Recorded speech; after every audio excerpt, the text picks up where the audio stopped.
Nananatili pa rin sa 15 anyos ang minimum age na pwedeng papanagutin sa batas. Kasunod yan ang pagbasura ng Bicameral Conference Committee sa panukala ng mababang kapulungan na ibaba ang minimum age of criminal liability sa 12 anyos. Ikinatuwa naman ito ng ilang grupo. Live mula sa Quezon City, may report si Joseph Morong. Joseph? Jessica, 15 anyos pa rin nga yung tinatawag natin na minimum age of criminal liability para dun sa mga menor de edad na nasa sangkot sa krimen. Ito yung napagkasunduan sa Bicameral Conference Committee hearing sa pagitan ng Senado at ng House of Representatives kanina dun sa kanilang pag-amenda sa Juvenile Justice and Welfare Act of 2006 o yung ating Republic Act 9344. Ibinasura ng Bicameral Conference Committee ang gusto sana ng House of Representatives na ibaba ang minimum age of criminal liability sa edad na 12 dahil sa pangamba na nagagamit ng mga sindikato ang mga menor de edad. Ibig sabihin nito, wala pa ring kriminal na pananagutan ang mga tinatawag na Children in Conflict with the Law o CICL na edad 15 pababa. Maliban na lamang kung mapapatunayang alam na nito ang kanyang ginagawa. Sabi ni Senador Chis Escudero, chair ng Senate panel, hindi na nila ito ibinaba sa 12 dahil ang international standard ay 15 anyos. Masaya ang ilang child rights advocates sa desisyon ng BICAM na huwag nang ibaba ang minimum age of criminal liability sa 12. Napaka-degrading sa bata.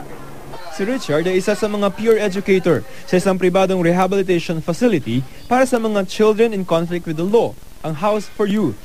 Hindi sila nakakulong. Malaya nakakapaglaro ang mga bata. Ngayong araw, nagpapagupit sila para sa darating na pasukan sa susunod na linggo. Hindi kulong, kundi rehabilitasyon. Yan ang gusto sana ng batas para sa mga menor de edad na nasa sangkot sa krimen. Ang 14 anyos na si Michael, hindi niya tunay na pangalan, Laking Kalye. Sangkot sa pagnanakaw noon. Pero unti-unti na raw sinusubukang magbago ni Michael. Nagbabago po ako unti-unti. Hindi naman po yung isang araw lang. Mahirap din po kasi magbago. Excited na nga raw siya, ngayong pasukan na naman, isa na naman raw itong hakbang tungo sa kanyang pangarap. Parang dinidiretso ko yung buhay ko, parang gano'n. Simple lang, ano po, makatulong lang po, gano'n.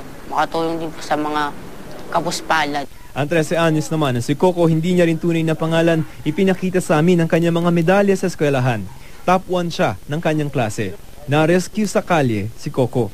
Tingin mo kung wala ka sa mga shelter, halimbawa nasa kalye ka lang, magagawa mo ba yan? Hindi. Bakit? Kasi po, hindi po ako nag-aaral tapos kulang po sa budget. Ang nakakataba rin ng puso, ang award ng batang itatago natin sa pangalan Jacob.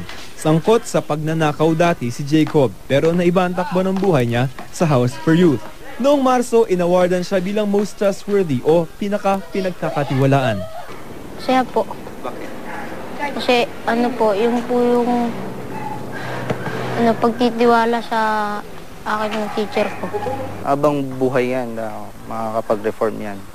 Alam ni Richard ang sinasabi niya dahil tulad rin siya noon nina Michael, Coco at Jacob na naghihintay lamang ng isang pagkakataon para magbago.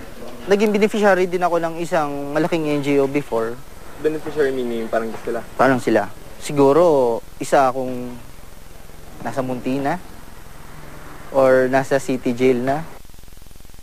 Jessica, target nung BICAM no, na ma-ratify ng both houses, yung House at saka yung Senate by June 5, which is next week.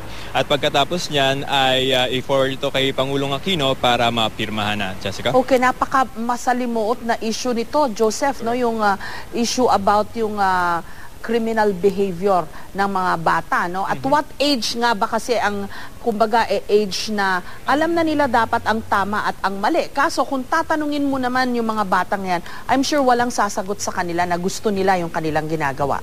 That's correct, ma'am. At ang, mayroon namang sinusunod tayo na international standard na 15. So, ang assumption ng 15 is pag 15 anyos na yung bata ay alam na niya yung mali at hindi, Jessica. Okay, so ngayon it stays at age 15. So, ibig sabihin, pag yung youth offender is below age 15, hindi dapat yan ikulong, kundi dapat nire-rehabilitate, di ba? Wala po siyang criminal liability, so hindi siya makakasuhan, especially yung 12 under. Yes. Ngayon, yung 12 above and 15, medyo kasi pag 14, medyo siguro malaman may clue na siya na kung ano ginagawa niyo. At pag inuulit-ulit na ito, tinatawag na repeat offender, ay ipapasok din siya doon sa intervention na tinatawag natin. Yun yung katulad nung nangyari dito kay Loco, kay Jacob at saka kay Michael na babaguhin mo sana yung way of thinking niya. Parang i-reorient mo siya, Jessica. Okay, baka ang dapat din papanagutin pag below 15, yung mga magulang o yung guardian, di ba? Bakit nila pinapabayaan kasi yung mga bata na gumawa ng masama?